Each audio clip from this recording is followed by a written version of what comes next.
Captain Elena Vasquez stood on the bridge of the Persistence, watching the stars through the main window. The ship was quiet, except for the soft hum of the engines. They had been traveling for 3 months now, heading to a place no human had ever been before. The Persistence was not the biggest ship in the human fleet, but it was strong. It carried 200 people, all ready to work hard and find new things in space. Most of them were miners and scientists, who wanted to find rare metals and study new worlds beyond the outer rim. Alina looked at her crew working at their stations. They were good people. Some were young and excited about the adventure, others were older and more careful. All of them believed in what they were doing. They believed humans could do great things in space, even if other species did not think. So, the Galactic Empire controlled most of the known galaxy. It was made up of many alien species who had been traveling space for thousands of years. They had big ships, powerful weapons, and technology that seemed like magic to humans. The Empire saw humans as newcomers who did not know much about space. When humans first met the Empire 5 years ago, the aliens were not impressed. Human ships were slow and simple compared to theirs. Human weapons were weak. Human technology was basic. The Empire gave humans a small area of space to live in and told them to stay there. But humans were curious. They wanted to explore and learn. They wanted to prove they could do more than the Empire thought. That is why the Persistence was out. Here, far from home, looking for something valuable. "Captain," said Commander James Park, Elena's second-in-command, "we are getting close to the target area. The sensors show some interesting readings ahead." Elena nodded. The target area was a region of space that had strange energy patterns. The Empire's maps showed it as empty, but human scientists thought there might be valuable resources there. It was risky to go so far from home, but the reward could be worth it. "How far are we from the nearest Imperial patrol?" Elena asked. "About 6 days travel time," Park replied. "We should be safe out here. The Empire does not come to this area much." Elena was glad to hear that. The Empire did not trust humans to explore on their own. They said humans were too young and too careless to handle dangerous situations. Elena wanted to prove them wrong. The ship's science officer, Dr. Sarah Chen, walked over to Elena. She looked excited, but also worried. "Captain, I am seeing some very strange readings on the long-range sensors. There is something big out there, but it is not showing up clearly." "What do you think it is?" Elena asked. "I am not sure. It could be a large asteroid field or maybe some kind of energy field. The readings keep changing. It is like something is moving or shifting." Elena thought about this. The Empire's maps did not show anything dangerous in this area. The Empire's maps were not always complete. They did not share all their information with humans. "Keep watching it," Elena told Dr. Chen. "Let me know if anything changes." Over the next 2 days, the Persistence moved closer to the strange readings. The crew worked hard, checking their equipment and preparing for whatever they might find. Elena could feel the excitement in the air. Everyone wanted to discover something important. But as they got closer, the readings became more confusing. Dr. Chen spent hours looking at the data, but she could not understand what they were seeing. "Captain, this does not make sense," she said. "Readings say there is something very large ahead of us, but when I try to focus the sensors on it, it disappears. Then it comes back in a different place." Elena frowned. This was not what they had expected to find. Could it be some kind of Imperial technology? Maybe a cloaked ship or station? "I do not think so," Dr. Chen replied. "The energy patterns are unlike anything in our databases. They do not match any known Imperial technology." Elena made a decision. We will continue forward, but carefully. All departments prepare for possible contact with unknown objects or beings. This could be our chance to find something really important. The crew worked with new energy. If they could discover something the Empire did not know about, it would show that humans were capable of great things.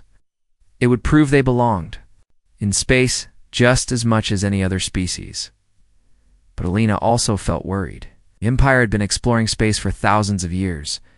If they did not know about something, it might be dangerous. Still, humans had always succeeded by taking risks and trying new things. On the 3rd day, the sensors detected something solid ahead. It was huge, much bigger than their ship.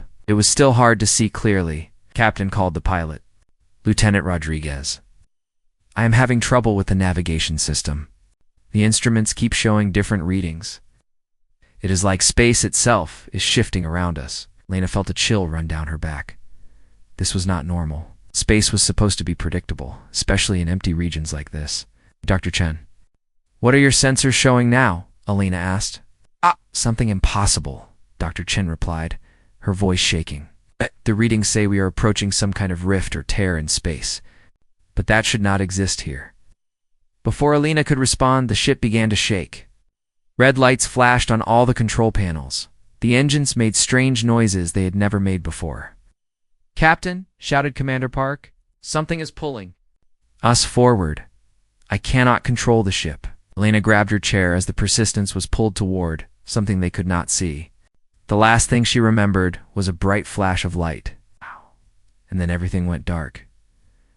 3 days later, Imperial patrol ships arrived in the area. They found nothing.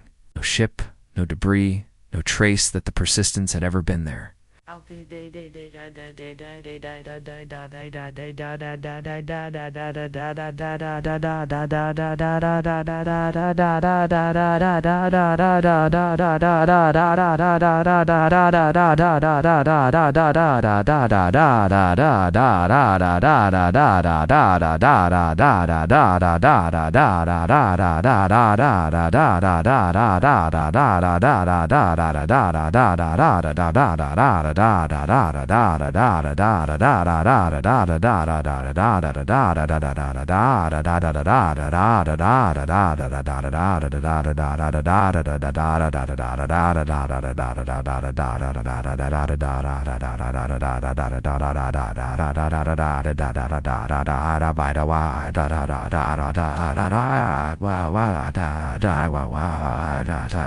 Humans and their vessel had simply vanished.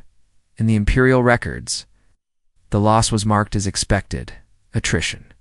Species 7,391 human. Another example of human carelessness and poor technology. The Empire forgot about the Persistence and its crew, assuming they were dead and gone forever. But they were wrong. Admiral Zethkar stood in the command center of the Imperial flagship Dominion, his forearms working at different control panels. His blue-scaled skin reflected the light from the many screens around him. The military leader of Sector 7. He was responsible for keeping peace in this part of the galaxy. It had been a quiet day until now. The Empire controlled this region well, and there were rarely any problems. The few human colonies in the area were small and peaceful. They followed Imperial rules and caused no trouble. Admiral called his communications officer, a tall alien with 6 eyes. We are getting strange readings from the edge of our space. Something has appeared on our sensors. Scarred turned to look at the main screen. We saw a small dot moving toward the inner systems. What kind of ship is it, Imperial? No, sir. The energy signature is ... unusual.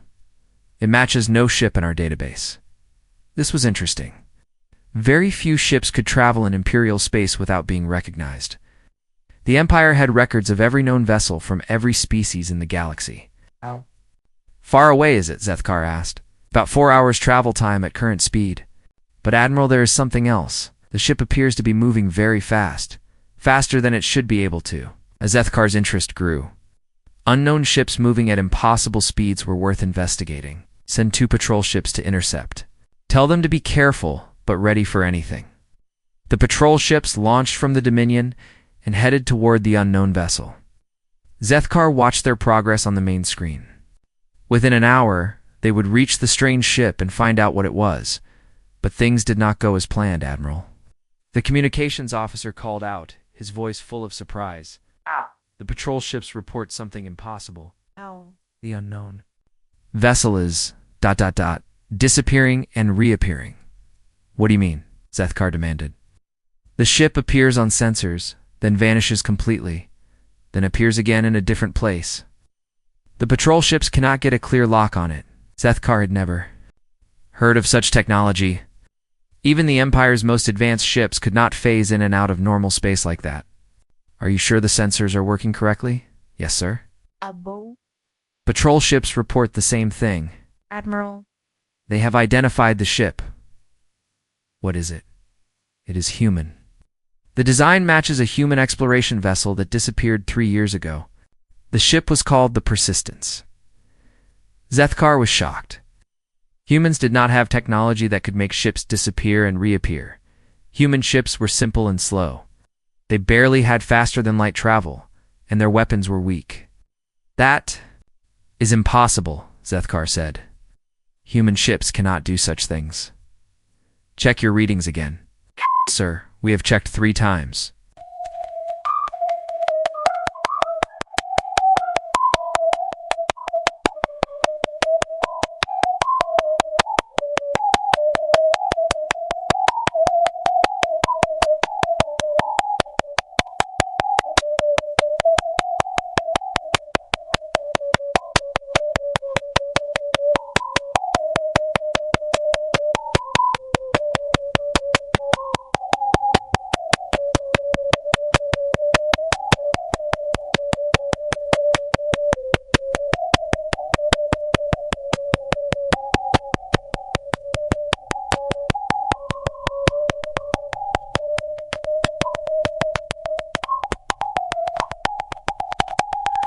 And Zethkar thought about this. 3 years ago, a human ship had vanished in the outer regions. The Empire had assumed it was destroyed by some accident. Humans were careless with their ships and often got into trouble. But if this was the same ship, how had it survived? How did it get this new technology? Where is the ship heading? He asked. Directly toward the capital system, sir. At its current speed, it will arrive in 6 hours. The capital system was where the Empire's leaders lived and worked. No ship was allowed to approach without permission, especially not an unknown ship. With strange abilities, contact the ship, Zethkar ordered. Tell them to stop and identify themselves. The communications officer tried to contact the human ship, but there was no response. The Persistence continued moving toward the capital system, appearing and disappearing as it traveled. Admiral reported the tactical officer, the patrol ships are trying to intercept, but they cannot predict where the human ship will appear. Next, it is like the ship exists in normal space and somewhere else at the same time. Zethkar was getting worried. A ship that could not be caught or stopped was a serious threat. Even if it was human, it needed to be controlled. Send more ships, he commanded. I want 6 heavy cruisers surrounding that vessel. If it will not stop, we will make it stop. The Imperial ships raced to intercept the Persistence. They were much faster and more powerful than any human ship should be. But when they arrived at the location where the human ship should be, they found nothing. Then the Persistence appeared behind them. How is this possible? Zethkar asked, staring at the screen. No ship can move that way. Reported our sensors show something very strange. The human ship is not just moving through normal space. It appears to be moving through what we call folded space, dimensions that we do not fully understand. Even the Empire, with all its advanced technology, did not completely understand how space and time worked in some areas of the galaxy. There were theories about other dimensions and folded space, but no one had ever built technology to use them.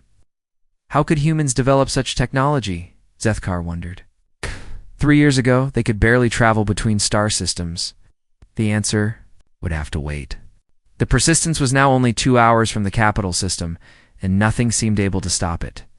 Admiral, the communications officer announced, the Persistence is sending a message. Put it on the main screen, Zethkar ordered. The screen showed the bridge of a human ship. A woman in a captain's uniform stood in the center. She looked calm and confident, not like someone who was in trouble or running from something. This is Captain Elena Vasquez of the exploration vessel Persistence, she said. We are returning from our mission and request permission to enter Imperial space. Zethkar stepped forward. Captain Vasquez, your ship disappeared 3 years ago. Where have you been? How did you acquire this new technology? Captain Vasquez smiled slightly. We have been learning, Admiral. We encountered something during our mission that changed our understanding of many things. What kind of technology allows your ship to phase in and out of space? Zethkar demanded. That is difficult to explain, Vasquez replied. We discovered that space and time work differently than we thought. We learned how to move through what you might call the spaces between spaces. Zethkar felt a chill. The spaces between spaces was a theoretical concept that even Imperial scientists did not fully understand. If humans had somehow learned to use this technology, it would change everything. Captain, you will follow our ships to a secure station for questioning, Zethkar commanded. Your technology must be examined by Imperial scientists. Captain Vasquez shook her head. I'm afraid that will not be possible, Admiral. We are not your prisoners, and our ship is not your property. We are simply passing through your space on our way home. You do not understand, Zethkar said. No ship can travel through Imperial space without permission. You will comply, or we will force you to comply. Vasquez looked directly at Zethkar through the screen. Admiral, I suggest you do not try to force us to do anything. You would not. Like the results, transmission ended, and the Persistence vanished from all sensors again. The Persistence appeared again 3 hours later, this time directly in front of the Imperial Capital Station. Admiral Zethkar watched in amazement as the human ship materialized from nothing, sitting perfectly still in space as if it had always been there. The capital station was the most protected place in the Empire. It had shields that could stop any weapon, sensors that could detect any threat, and enough firepower to destroy a small fleet. But somehow, a human ship had appeared right next to it without triggering any alarms. How did they get so close? Zethkar demanded. Unknown, sir, his tactical officer replied. Our sensors showed nothing until the ship appeared. It is like they stepped out of empty space. Emperor Vorthan himself contacted Zethkar from the capital station. The Emperor was old and wise, having ruled the Empire for over 200 years. His voice carried the weight of authority that had kept peace across thousands of worlds. Admiral, the Emperor said, I want to speak with these humans personally. Bring their captain to my chambers, but be careful. This technology they possess could be very dangerous. Zethkar was surprised. The Emperor rarely met with representatives of lesser species, especially humans. But these were not ordinary circumstances. Yes, Emperor, I will arrange it immediately. Within an hour, Captain Vasquez and 2 of her crew members transported aboard the capital station. Zethkar met them at the docking bay, expecting to see humans who looked tired and worried after 3 years of being lost in space instead. He saw something that made him uneasy. Captain Vasquez looked exactly the same as she had 3 years ago. She did not look older or worn down by a long journey. Her uniform was clean and new. Her eyes were bright and alert, but there was something different about them. They seemed to hold knowledge that had not been there before. The 2 crew members with her, Commander Park and Dr. Chen, also looked unchanged. They moved with a calm confidence that seemed unusual for humans. Normally, humans in Imperial facilities appeared nervous or excited. These 3 seemed completely at ease. Welcome aboard, Captain Vasquez, Zethkar said. The Emperor wishes to speak with you, thank you, Admiral, Vasquez replied. We appreciate the opportunity to explain our situation. As they walked through the station corridors, Zethkar noticed something strange. The humans seemed to know where they were going. When they reached an intersection, Vasquez turned in the right direction without being told. When they passed a security checkpoint, she nodded to the guards as if she knew them. Have you been to this station before, Captain? Zethkar asked. No, Vasquez replied simply. But we learned many things during our time away. They arrived at the Emperor's chambers, a large room decorated with artifacts from across the galaxy. Emperor Vorthan sat behind a massive desk made from crystal that came from a star system far away. His purple skin and 4 eyes gave him an imposing appearance that had intimidated countless visitors, but Captain Vasquez showed no fear or nervousness. She walked forward and stopped at the proper distance, following Imperial protocol perfectly. Geo, Majesty, she said, bowing slightly. Thank you for agreeing to meet with us. Emperor Vorthan studied the human captain carefully. Captain Vasquez, your ship disappeared 3 years ago in the outer regions. Our records show that you and your crew were presumed dead. Where have you been? We encountered something unexpected during our exploration mission, Vasquez replied. We discovered a region of space that exists outside normal dimensions. We spent time there learning about technologies and concepts that we did not know existed. What kind of technologies? The Emperor asked. Dr. Chen stepped forward. Technologies that allow movement through folded space, manipulation of dimensional barriers, an understanding of how time flows differently in various regions of the universe. Zethkar was shocked. These were concepts that Imperial scientists had studied for centuries without fully understanding them. How could humans have learned such things in just 3 years? That is impossible, Zethkar said. These are theories that our best scientists cannot prove. How could humans understand them? Commander Park spoke for the first time. With respect, Admiral, your scientists may be approaching these problems from the wrong direction. Sometimes being less advanced can be an advantage. Emperor Vorthan leaned forward. Explain. Your technologies are very advanced, but they are built on certain assumptions about how the universe works, Vasquez said. Those assumptions may be incorrect. We approached these problems without preconceived ideas, and we found different solutions. The Emperor was quiet for a moment. Then he asked a question that surprised everyone. Captain, what is the security code for Imperial Military Frequency 77 Alpha? Vasquez replied immediately. Green-Mountain-7-7-9-Delta-Star. Zethkar felt his blood turn cold. That security code was classified at the highest level. Only a few dozen people in the entire Empire knew it. It was changed every month, and never transmitted outside of secure Imperial facilities. How do you know that code? Zethkar demanded. We know many things now, Vasquez said calmly. We know that your defensive grid around this station has a weakness in Sector 12. We know that your trade routes to the Andorian systems are being attacked by pirates that you have not been able to catch. We know that 3 of your border worlds are planning to declare independence next month. Emperor Vorthan stood up slowly. Each fact that Vasquez mentioned was true and highly classified. The planned independence declarations had not even been reported to him yet. How is this possible? The Emperor asked. When you can move through folded space and see connections between different dimensions, you can observe many things that happen. Across great distances, Dr. Chen explained, information travels in ways that most species do not understand, Commander Park added. We also learned that the universe is much older than anyone realizes. There have been many civilizations before. The current ones, some of them left behind knowledge for others to find. Are you saying you found technology from ancient civilizations? Zethkar asked. We found more than technology, Vasquez replied. We found understanding. We learned that the Empire, impressive as it is, represents only a small part of what is possible in the universe. Emperor Vorthan sat down heavily. What do you want from us? Nothing, Vasquez said. We are simply returning home. We wanted to inform you of our return as a courtesy, since we must pass through Imperial space. And your new technology? It's not for sale or trade, Commander Park said firmly.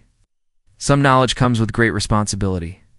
We will use what we learn to help humanity grow and explore, but we will not use it to conquer or threaten others. So looked at the 3 humans standing calmly in the Emperor's chambers. 3 years ago, they had been representatives of a primitive species that the Empire barely tolerated. Now they possessed knowledge and technology that made them potentially more powerful than the Empire itself. What happens now? Emperor Vorthan asked. Captain Vasquez smiled slightly. Now we go home, Your Majesty. We have much work to do, and humanity has much to learn. The universe is far more interesting than any of us imagined. The 3 humans bowed politely and walked toward the door. As they left, Dr. Chen turned back for a moment. Oh, and Admiral Zethkar, she said. You might want to check the defense systems around your mining station in the Epsilon sector.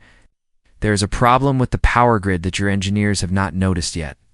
Then they were gone, leaving the Emperor and Admiral staring after them in stunned silence. Emperor Vorthan could not sleep. 3 days had passed since the humans left his station, but their words kept playing in his mind. He had ruled the Empire for 2 centuries and thought he understood the galaxy. He was not so sure. He called for his best scientists and military advisors to meet in the Secure Council chamber. Admiral Zethkar was there, along with Dr. Kethrin, the Empire's leading expert on space and time, and General Mortax, head of Imperial Intelligence. We need answers, the Emperor said. How did 3 humans learn secrets that took us thousands of years to discover? How do they know our classified information? Most importantly, what happened to them during those 3 years? Dr. Catherine was the first to speak. She was a brilliant scientist from a species known for their logical thinking. Your Majesty, I have studied the sensor data from their ship. The energy patterns are unlike anything we have ever seen. The humans appear to have learned how to manipulate space and time itself. But how? General Mortax demanded. Our intelligence reports show that humans 3 years ago barely understood faster-than-light travel. They could not have developed such technology on their own. Admiral Zethkar had been thinking about this problem for days. What if they did not develop it themselves? What if they found it somewhere? The Emperor looked interested. Explain, Captain. Vasquez said they discovered a region of space that exists outside normal dimensions. What if there was something there, something left behind by another civilization? Dr. Catherine nodded slowly. There are theories about ancient civilizations that existed before our time. Some scientists believe that very advanced species might have left behind technology or knowledge for others to find. But why would such technology choose humans? General Mortax asked. They are the youngest and least advanced species in the galaxy. Any ancient civilization would surely prefer to contact us. The Emperor was quiet for a long moment, and he made a decision. I want to know everything about where that human ship disappeared 3 years ago. Send our best exploration vessel to investigate the area, use our most advanced sensors, and take our top scientists. Yes, Your Majesty, Admiral Zethkar replied. 2 weeks later, Imperial science ship Discovery arrived at the location where the Persistence had vanished. The area looked empty, just like it had 3 years ago. But when they used their most powerful sensors, they found something strange. Admiral reported the Discovery's science officer. We are detecting unusual energy readings in this area. They are very faint, but they suggest some kind of dimensional distortion. Can you locate the source? Admiral Zethkar asked from his flagship. Working on it, sir. The readings keep shifting, but there appears to be some kind of opening in space about 2 million kilometers from our current position. The Discovery moved carefully toward the energy readings. As they got closer, their instruments detected something that should not exist, a tear in the fabric of space itself. Admiral, this is incredible, the science officer reported. We have found what appears to be a gateway to another dimension. The space around it is folded in ways that our mathematics say should be impossible. Admiral Zethkar felt excitement and fear at the same time. Can you determine where it leads? Unknown, sir. Our sensors cannot penetrate the gateway. But the energy signatures match what we detected from the human ship. The Admiral made a careful decision. Send a probe through the gateway. We need to know what is on the other side. The probe disappeared into the tear in space and immediately lost contact with the Discovery. For 6 hours, there was no signal. Then, suddenly, the probe returned. But its databanks contained information that changed everything. Admiral, the science officer said, his voice shaking with excitement. The probe has recorded evidence of a massive artificial structure on the other side. It appears to be some kind of testing facility or research station, but it is incredibly ancient. The materials and technology are millions of years old. Any signs of life? No biological life, but there are active computer systems. Recorded what appears to be automated testing procedures. The facility seems designed to evaluate species that pass through the gateway. Admiral Zethkar felt pieces of the puzzle falling into place. What kind of tests? Problem-solving scenarios? Adaptation challenges? Psychological evaluations? The facility appears to test whether a species has certain qualities: curiosity, persistence, creativity, and the ability to think in new ways. And if a species passes these tests, the probe's data suggests that successful species are given access to advanced knowledge and technology. The facility appears to be some kind of gift left behind by an ancient civilization. Admiral Zethkar immediately contacted Emperor Vorthon with this news. The Emperor listened carefully to the report, his face growing more serious with each detail. So the humans stumbled into an ancient testing facility, the Emperor said. and somehow they passed tests that were designed by a civilization more advanced than ours. It appears so, Your Majesty. The facility seems to value qualities that humans possess in abundance: the willingness to take risks, adapt to new situations, and persist in the face of problems. The Emperor thought about this. What qualities does the facility test for specifically? Admiral Zethkar consulted his notes. According to the probe data, the facility evaluates species based on their ability to remain hopeful in desperate situations, their willingness to help others even at personal cost, their creativity in solving impossible problems, and their ability to learn from failure without giving up. Those sound like human qualities, the Emperor admitted reluctantly. Yes, Your Majesty. It appears that the ancient civilization valued the same traits that make humans, human. Their curiosity, their stubbornness, their refusal to accept that something cannot be done. Dr. Catherine, who had been listening to the conversation, added her thoughts. Your Majesty, this explains much about what we observed. The humans did not steal or discover technology in the traditional sense. They earned it by demonstrating qualities that the ancient builders considered important. General. Mortax was not happy with this conclusion. So you were saying that humans deserved this gift more than we did? Not more than we did, Dr. Catherine replied. But perhaps they approached the tests differently than we would have. Our species is logical and careful. We plan thoroughly before acting. Humans act on instinct and adapt as they go. In some situations, that approach might be more successful. Emperor Vorthon stood up and walked to the large window that looked out into space. Send me the complete report on the ancient facility. I want to understand exactly what those humans experienced and how they passed tests that would challenge our best minds. Yes, Your Majesty. And Admiral, the Emperor added, monitor human space carefully. If they truly have access to ancient technology and knowledge, they may no longer be the simple species we thought they were. Admiral Zethkar nodded. What are your orders regarding future contact with humans? The Emperor was quiet for a long time. Finally, he spoke. Treat them with respect. You may have underestimated them greatly. A species that can impress an ancient civilization advanced enough to build dimensional gateways is not a species we should ignore. As the meeting ended, each Imperial leader left with the same uncomfortable realization. Humans, the species they had dismissed as primitive and unimportant, had somehow proven themselves worthy of knowledge and power that even the Empire did not possess. The balance of power in the galaxy was changing, and there was nothing they could do to stop it. 6 months after the Persistence returned, Captain Alina Vasquez stood on the observation deck of New Terra Station, watching human ships move through space in ways that still amazed her. The ships no longer followed the slow, predictable paths they had used before. Now they flowed through folded space like fish swimming through water below her. Dr. Chen was working with a team of human scientists, teaching them how to understand the ancient knowledge they had received. It was not easy. The concepts were so advanced that even she struggled to explain them sometimes. Captain Commander Park said, walking up beside her, "We just received another message from the Empire. Emperor Vorthon wants to arrange a formal meeting between our governments." Alina smiled slightly. What kind of meeting? A treaty negotiation? They want to establish new diplomatic relations with humanity. How many times have they asked now? This is the 15th request in 6 months. Elena was not surprised.